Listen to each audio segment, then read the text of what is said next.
और दोस्तों आज है 6 नवंबर 2025 और आज की न्यूज़ से जितने भी इम्पोर्टेंट करेंट अफेयर के क्वेश्चंस बनेंगे सभी को विस्तार से चर्चा करेंगे और साथ में स्टैटिक्स जीके के इम्पोर्टेंट क्वेश्चंस को डिस्कस करेंगे। स्टैटिक्स जीके के ऐसे क्वेश्चंस जो एग्जाम में बार बार पूछे जाते हैं। तो चलिए दोस्तों शुरू करते हैं। पहला क्वेश्चन है, भारतीय सेना ने रेगिस्तानी युद्ध क्षेत्र में ड्रोन और काउंटर ड्रोन क्षमताओं के परीक्षण के लिए कौन सा अभ्यास किया है? सही आंसर है ऑप्शन सी, वायु समन्वय 2। भारतीय सेना के दक्षिणी कमान ने रेगिस्तानी युद्ध क्षेत्रों में वायु समन्वय 2 नामक ड्रोन और काउंटर ड्रोन अभ्यास का आयोजन किया है। यह अभ्यास भारतीय सेना की दक्षिणी कमान के तहत रेगिस्तानी क्षेत्रों में आयोजित किया गया था। सैनिकों ने आत्मनिर्भर भारत पहल के अनुरूप स्वदेशी रूप से विकसित ड्रोन प्रणालियों और काउंटर ड्रोन प्रौद्योगिकियों का सफलतापूर्वक परीक्षण और परिष्कृत किया। यह अभ्यास भारत की रक्षा वास्तुकला को मजबूत करने और तकनीक संचालित बहुक्षेत्रीय युद्ध की दिशा में एक महत्वपूर्ण कदम है। यह अभ्यास व्यापक त्रिसेवा अभ्यास त्रिशूल के साथ मिलकर उसके हिस्से के रूप में आयोजित किया गया था, जो पश्चिमी सीमा पर थल, वायु और नौसेना के बीच बड़े पैमाने पर समन्वय केंद्रित है। भारतीय विशिष्ट पहचान प्राधिकरण ने आधार पारिस्थितिकी तंत्र को आधुनिक बनाने के लिए कौन सा दीर्घकालीन रोड मैप शुरू किया है? तो दोस्तों, भारतीय विशिष्ट पहचान प्राधिकरण विडय ने अगले 10 वर्ष के लिए आधार विजन 2032 का अनावरण किया है। इसका उद्देश्य भविष्य की डिजिटल आईडी आवश्यकताओं के लिए आधार पारिस्थितिकी तंत्र को मजबूत करना और आधुनिक बनाना है। तो इसका जो सही आंसर होगा option C, Aadhaar vision 2032। Option C. Aadhaar vision 2032 का मुख्य उद्देश्य है अगले 10 वर्षों के लिए आधार के मुख्य तकनीकी ढांचे को अपग्रेड और मजबूत करना, ताकि यह भविष्य की मांग को पूरा कर सके। Artificial intelligence, blockchain, quantum computing और उन्नत एन्क्रिप्शन जैसी अत्याधुनिक तकनीकों को आधार पारिस्थितिकी तंत्र में शामिल करना, ताकि यह सुरक्षित और इंटेलिजेंट बन सके। आधार प्रणाली को भारत के डिजिटल व्यक्तिगत डेटा संरक्षण अधिनियम 2023 और वैश्विक साइबर सुरक्षा मानकों के अनुरूप बनाना, ताकि निवासियों की गोपनीयता सुरक्षित रह सके। वर्ल्ड कॉरपोरेटिव मॉनिटर 2025 में भारत की किन 2 सहकारी संस्थाओं ने क्रमशः पहला और दूसरा स्थान प्राप्त किया है? तो दोस्तों, Gujarat corporative milk marketing federation limited, जो अमूल ब्रांड के तहत अपना उत्पाद बेचती है, को अंतर्राष्ट्रीय सहकारी गठबंधन इंटरनेशनल कॉरपोरेटिव अलायंस द्वारा जारी रिपोर्ट में दुनिया की नंबर 1 सहकारी संस्था का स्थान दिया है, जबकि भारतीय किसान उर्वरक सहकारी लिमिटेड इफ्को को दूसरा स्थान दिया है। यह रैंकिंग प्रति व्यक्ति सकल घरेलू उत्पाद जीडीपी पर कैपिटा के आधार पर टर्नओवर के मानदंड पर दी गई है। इसका सही आंसर हो जाएगा ऑप्शन सी, अमूल और IFFCO यानी इफ्को। इसका सही आंसर क्या हो जाएगा? अमूल और इफ्को। दोस्तों, अमूल दुनिया का नंबर 1 डेयरी ब्रांड भी है।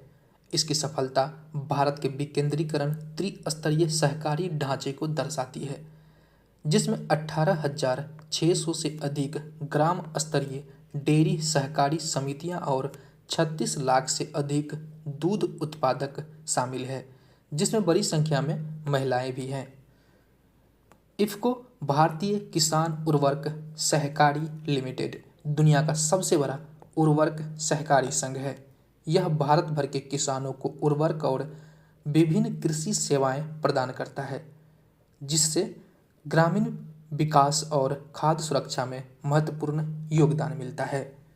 भारत दिसंबर 2025 में किस देश से 8 और चीते लाने की घोषणा की है? तो दोस्तों, भारत और बोत्सवाना के बीच समझौता हुए हैं। इसके तहत दिसंबर 2025 तक 8 चीते भारत लाए जाएंगे।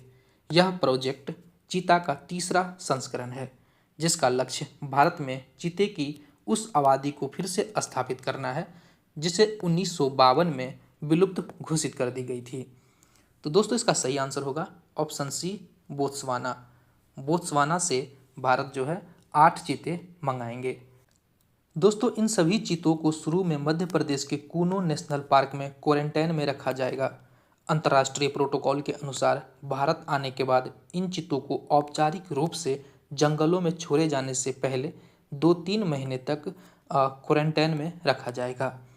यह प्रोजेक्ट जिसे 2022 में शुरू किया गया था, दुनिया का पहला अंतर्महाद्वीपीय बड़े मांसाहारी पशुओं के स्थानांतरण का कार्यक्रम है। पहले चरण में 2022 में नामीबिया से 8 चीते लाए गए थे। दूसरे चरण में 2023 में दक्षिण अफ्रीका से 12 चीते लाए गए थे। वर्तमान में भारत में 27 चीते हैं, जिसमें 16 का जन्म भारत में हुआ है। चीतों के लिए कूनो नेशनल पार्क के बाद मध्य प्रदेश में गांधी सागर वन्यजीव अभयारण्य और नौरादेही वन्यजीव अभयारण्य तथा गुजरात में बन्नी घास के मैदान को संभावित दूसरे घरों के रूप में विकास किया जा रहा है। इस परियोजना का उद्देश्य घास के मैदानों के पारिस्थितिकी तंत्र को बहाल करना, जैव विविधता को बढ़ाना और शिकार शिकारी संतुलन को मजबूत करना है। नेक्स्ट क्वेश्चन, भारतीय सेना, नौसेना, वायुसेना द्वारा संयुक्त रूप से किस राज्य में पूर्वी प्रचंड प्रहार नामक त्रिसेवा अभ्यास आयोजित किया गया है? तो दोस्तों भारतीय सेना, नौसेना और वायुसेना द्वारा संयुक्त रूप से पूर्वी प्रचंड प्रहार नामक त्रिसेवा अभ्यास अरुणाचल प्रदेश में आयोजित किया गया था। यह अभ्यास अरुणाचल प्रदेश के मेचुका के ऊंचाई वाले और उबड़ खाबड़ वाले पहाड़ी इलाकों में आयोजित किया गया। इसका उद्देश्य भविष्य के संघर्षों के लिए तीनों सशस्त्र बलों के बीच परिचालन, तालमेल, तकनीक, अनुकूल और संयुक्त संचालन क्षमताओं को बढ़ाना था। तो दोस्तों इसका सही आंसर होगा ऑप्शन सी, अरुणाचल प्रदेश। पूर्वी प्रचंड प्रहार कहाँ पर हुआ है? अरुणाचल प्रदेश में। दोस्तों अरुणाचल प्रदेश के मुख्य तथ्यों को जानते हैं। अरुणाचल प्रदेश को उगते सूरज की भूमि, लैंड ऑफ राइजिंग सन कहते हैं। इसका राजधानी ईटानगर है। यहाँ के मुख्यमंत्री पेमा खांडू है। राष्ट्रीय उद्यान और अभ्यारण्य, नामदफा राष्ट्रीय उद्यान यहाँ पर है। ईगल नेस्ट वन्यजीव अभयारण्य यहाँ पर है। यहाँ के प्रमुख त्योहार है लोसर, सोलुंग, मोपिन, चलो लोकी। जैसे कि दोस्तों मैप पर देख सकते हैं अरुणाचल प्रदेश यहाँ पर है। किस संस्था ने INDQA नामक एक नया बेंचमार्क लॉन्च किया है? तो दोस्तों इसका सही आंसर है option C, open AI। Open AI ने भारतीय भाषाओं और संस्कृति के प्रति AI की समझ को बेहतर बनाने के लिए INDQA नामक एक नया बेंचमार्क लॉन्च किया है। INDQA का मुख्य लक्ष्य है AI मॉडलों का मूल्यांकन करना कि वे भारतीय संदर्भों, सांस्कृतिक बारीकी और रोजमर्रा के जीवन से जुड़े सवालों को कितनी अच्छी तरह समझते हैं और उनका तर्कसंगत उत्तर देते हैं। इस बेंचमार्क में 12 भारतीय भाषाओं को शामिल किया गया है। ये भाषा है हिंदी, बंगाली, गुजराती, तमिल, कन्नड़, तेलुगु, मराठी, ओडिया, मलयालम, पंजाबी, अंग्रेजी और इंग्लिश। 2278 प्रश्न शामिल हैं। दोस्तों इसे ध्यान में रखेंगे कि कितने भाषाओं को इसमें शामिल किया गया है? 12 भाषाओं को। ये क्वेश्चन एग्जाम में पूछ सकते हैं।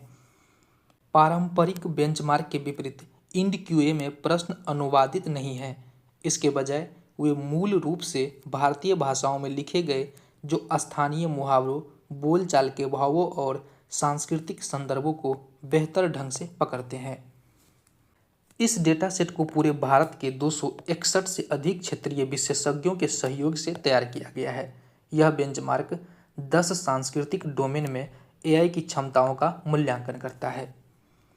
ओपन AI का उद्देश्य है INDQA जैसे बेंचमार्क का उपयोग अन्य भाषाओं और क्षेत्रों के लिए भी एक खाका के रूप में करना, ताकि AI को विश्व स्तर पर अधिक समावेशी और उपयोगी बना जा सके। दुनिया के सबसे बुजुर्ग ओलंपिक स्वर्ण पदक विजेता चार्ल्स कास्टे का निधन हो गया है। वे किस खेल से संबंधित थे?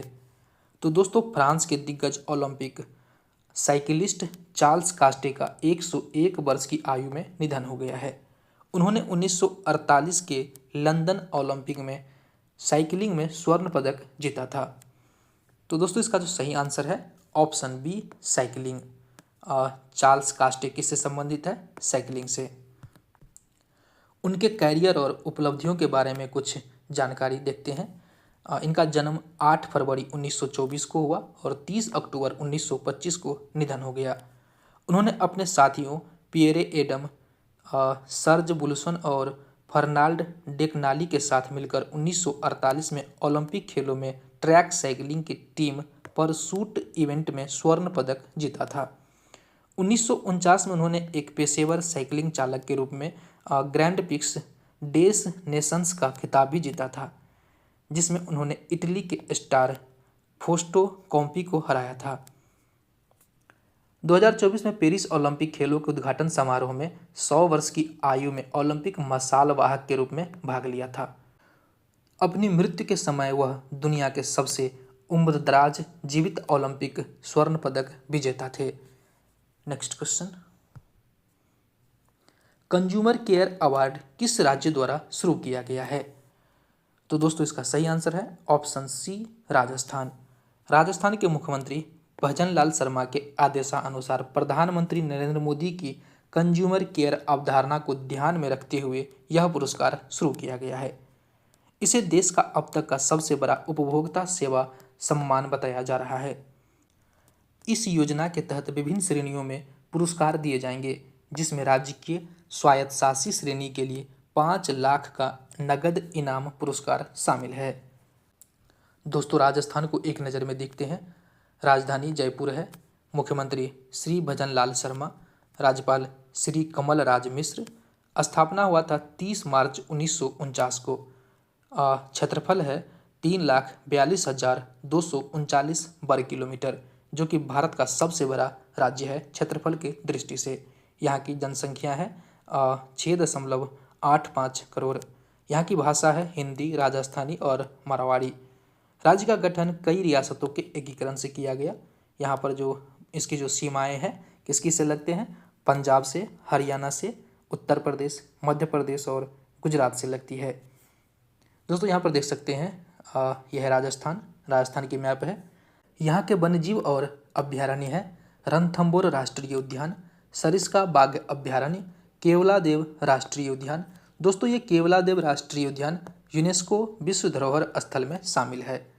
जवई लेपर्ड कंजर्वेशन रिजर्व यहाँ पर स्थित है।